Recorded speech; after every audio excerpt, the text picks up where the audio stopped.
চন্দননগরে ব্যস্ত রাস্তা, চারিদিকে গাড়ির হর্ন, মানুষের ভিড় আর কোলাহল। ঠিক এই ব্যস্ততার মাঝেই লুকিয়ে রয়েছে এমন একটি জায়গা যেখানে একবার প্রবেশ করলেই যেন সময় থমকে যায়।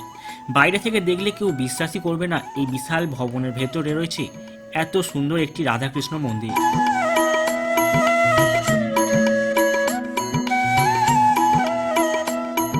আর মন্দিরের কারুকার্য সত্যি বলতে না দেখলে বিশ্বাস করাই কঠিন।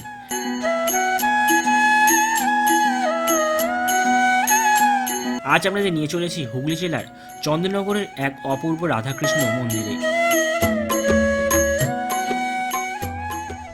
আমি এখন রয়েছি মন্দির চত্বরের মধ্যেই, আর আমার পাশে দেখতে পাচ্ছেন মন্দিরে কত সুন্দর কারুকাজ। আজকে আমি আপনাদের এই মন্দিরটি ঘোরাবো, এই মন্দিরে আপনারা কীভাবে আসবেন, কখন এই মন্দিরে আরতি হয়, কখন এই মন্দিরে এলে আপনি ভোগ প্রসাদ পাবেন, কীভাবে আসবেন, সমস্ত কিছু তথ্য শেয়ার করবো আজকে আপনাদের সাথে এই ভিডিওর মাধ্যমে।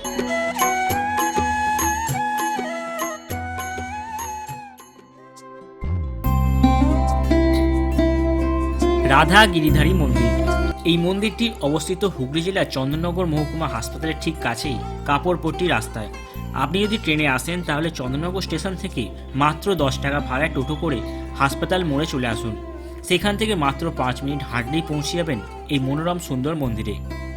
দাদা, বিল্ডিংটা দেখতে পাচ্ছেন এটি হচ্ছে হাসপাতাল, আর এই রাস্তার সামনে যে চূড়াটা দেখতে পাচ্ছেন এটি হচ্ছে কিন্তু রাধা গিরিধারী মন্দির। রাস্তা দিয়ে আস্তে আস্তেই হঠাৎ চোখে পড়বে একটি বিশাল ভবন। প্রথম দেখায় একে মন্দির বলে মনে হওয়ার কোনো উপায়ই নেই, কিন্তু যত কাছে আসবেন ততই নজরে পড়বে গোটা ভবন জুড়ে অসাধারণ কারুকাজ। সত্যি দেওয়ালে এমন কোনো অংশ নেই যেখানে শিল্পীর ছোঁয়া নেই। মন্দিরের পাশ থেকে দেখুন মন্দিরটা আয়তনে কতটা বিশাল। সামনে রয়েছে একটা চূড়া, আর পিছন দিকে রয়েছে নবরত্ন, আর ওখানটাই রয়েছে মন্দিরের গর্ভগৃহ।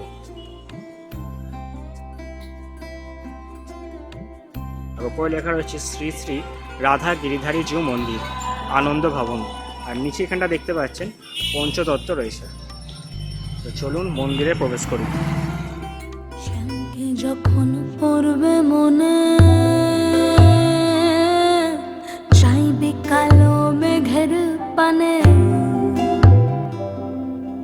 শ্যামকে যখন পড়বে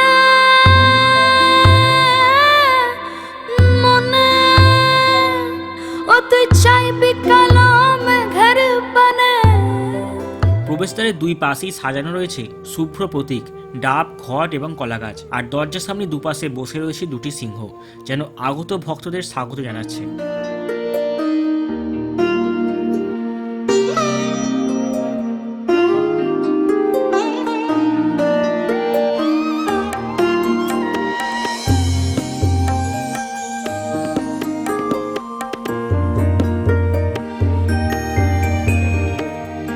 ভবনটির পুরো দেওয়াল জুড়ে রয়েছে শিল্পীর ছোঁয়া।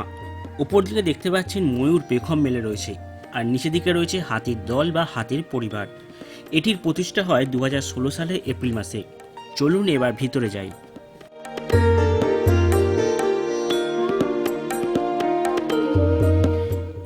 এই মন্দিরটির দ্বিতল, একেবারে নিচে তলায় রয়েছে ভোগ রান্নার ঘর এবং প্রসাদ বিতরণের জন্য বড় একটি হলঘর। সবচেয়ে অবাক করা বিষয় হলো জায়গাটি কতটা পরিষ্কার এবং পরিচ্ছন্ন।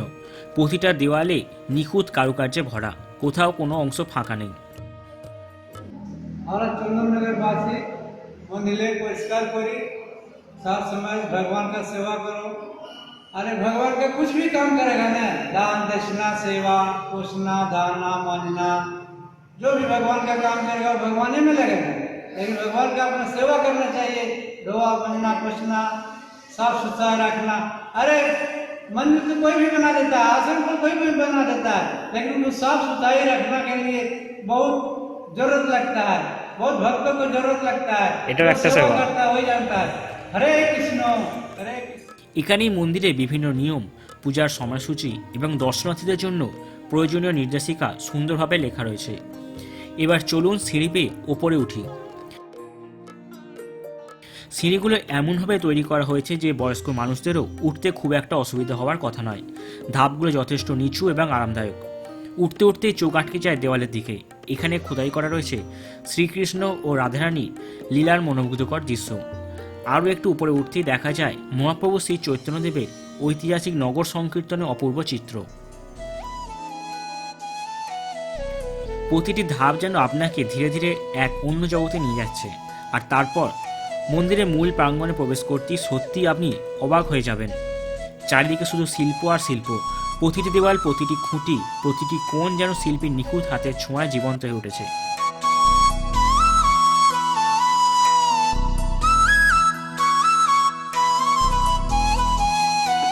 ছবিতে বা ভিডিওতে যতটা সুন্দর লাগছে, বাস্তবে তার থেকেও সৌন্দর্য আরও অনেক বেশি।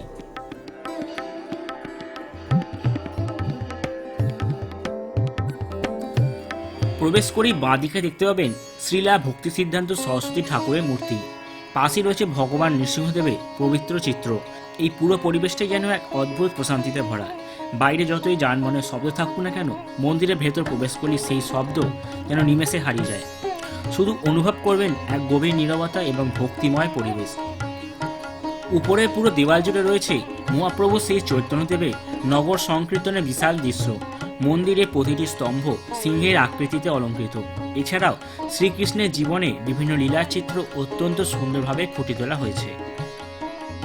মন্দিরে বিভিন্ন স্থানে লেখা রয়েছে নৃসিংহদেবের প্রণাম মন্ত্র, দেবী তুলসী মাতার আরতি মন্ত্র সহ আরও অনেক বৈষ্ণব প্রার্থনা।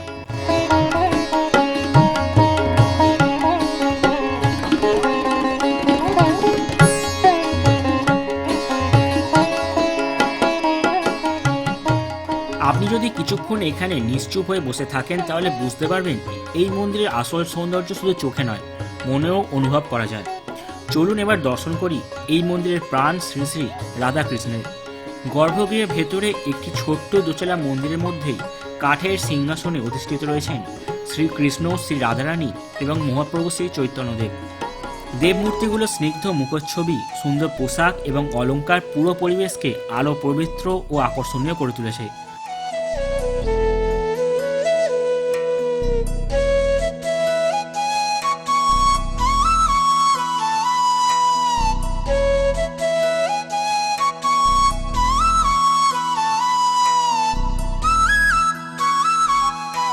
কিছুক্ষণ শুধু দাঁড়িয়ে দর্শন করলেই মন ভরে যায়। চন্দননগরের মতো ব্যস্ত শহরের বুকেও যে এমন শান্ত, সুন্দর এবং শিল্প সমৃদ্ধ একটি মন্দির লুকিয়ে থাকতে পারে তা অনেকেরই অজানা। আপনি চাইলে এখানে ভোগ প্রসাদও গ্রহণ করতে পারেন, তবে তার জন্য সকাল 8টার মধ্যে মন্দির কর্তৃপক্ষকে জানাতে হবে। এখানে ভোগের কোনো নির্দিষ্ট মূল্য নেই, আপনার সামর্থ্য ও ইচ্ছা অনুযায়ী অনুদান দিতে পারেন। মন্দির খোলা থাকে প্রতিদিন ভোর 5টা থেকে দুপুর 12টা পর্যন্ত এবং বিকাল 4টে থেকে রাত্রি 8:30 পর্যন্ত। আপনি যদি চন্দননগরে বেড়াতে আসেন তাহলে এই মন্দিরটি অবশ্যই আপনার ভ্রমণ তালিকায় রাখবেন। শুধু ধর্মীয় স্থান হিসাবেই নয়, শিল্প, স্থাপত্য এবং এক অনন্য শান্ত পরিবেশ অনুভব করার জন্য এই জায়গাটি সত্যিই অসাধারণ।